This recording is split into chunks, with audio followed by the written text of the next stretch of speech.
welcome back to the channel. Thank y'all for hanging with me on this Monday. So I am down in the state of Florida. We're going to do some pre-spawn fishing. This is actually the time of year where you're going to start to see some bass move up, and they're going to get ready to spawn probably in the next month or so. And it's a great time to go fishing down here. So you really don't have a fall bite. You don't have a changing of seasons or anything like that in Florida. You just have pre-spawn, spawn, post-spawn, and summer, and that's about it. And in the summer, they just leave the shallows. They kind of suspend.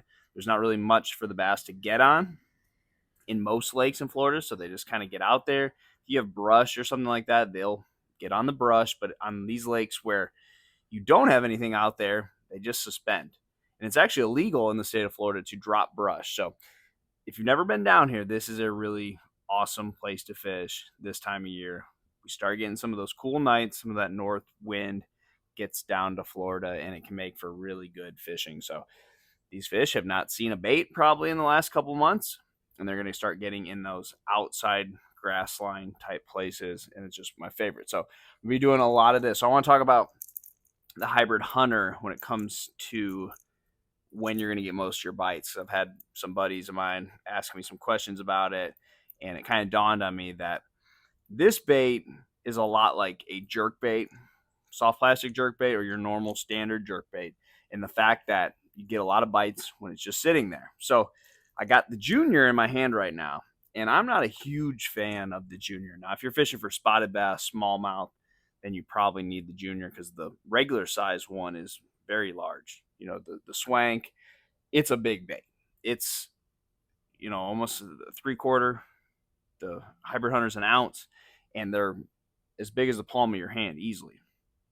So my point with it being like a jerk bait is what happens when that bait pauses. Every jerk bait, every good jerk bait, they're bigger. I throw that Shiner by Megabass, the Vision 110, Vision 110 plus one.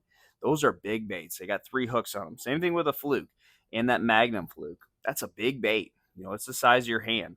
So when your bait's just sitting there, suspended in the middle of the water column, you want something bigger. So when it comes to learning how to throw the Swank, learning how to throw the hybrid hunter, think of it when it's not moving like a jerk bait.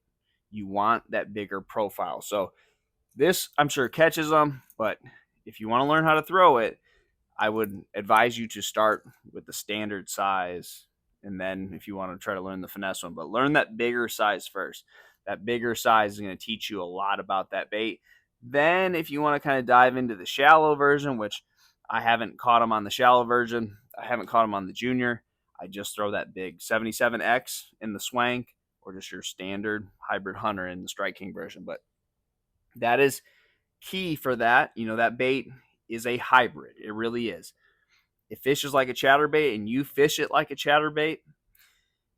It caters to those lipless fish that aren't going to bite a lipless on a slick, calm day.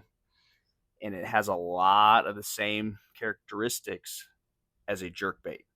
They get it on that pause. They get it right when it gets done with all the action. Just you kill it, and that's why you need that heavy action rod. That's why you need a flipping stick. I'm looking my dad's boat, and I'm looking at some of his rods. You don't throw it on a cranking rod. You don't throw it on a 7'3" medium heavy. You throw it on your flipping stick. You throw it on the rod you throw your Alabama rig on, the rod that you punch with. That's the rod. You want a heavy action parabolic bending rod, because a lot of times on the end of that pole is where they bite it. And if you don't have a broomstick attached to the line, when they bite it on that semi-slack line, you're never going to catch up with them on that bait, and they crush it. They hit it as hard as they hit any lure. So that is one thing I think everyone should know about the Swank. If you're not throwing it on that, try it.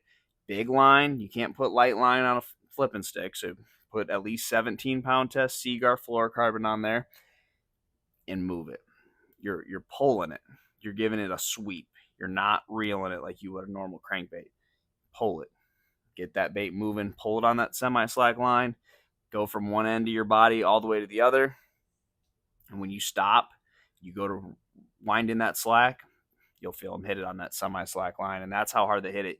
You can still feel it when you don't have a whole lot of tension, but you need that heavy action rod. High-speed reel as well. You got to catch up to them. So A lot of times what you'll find is you will get that bite, you'll be out of position, and you'll just feel it, make 3 or 4 cranks on your handle, pull into them, and you got them. So big hooks with that bait. I use those number size 2s. Comes with really good hooks, both brands, extra wide gap hooks, or maybe some round bend stinger hooks by who am I thinking of? Owner, the Owner ST, the same ones that I throw on the spook and stuff like that. So that's going to be the best way. But again, that big profile is key. Jerk baits, all that. When it's just sitting there, you don't want something really small. Unless they're just biting really little shad, you want to give them that bigger profile. So try that. Good luck to you, and I'll see you on the water.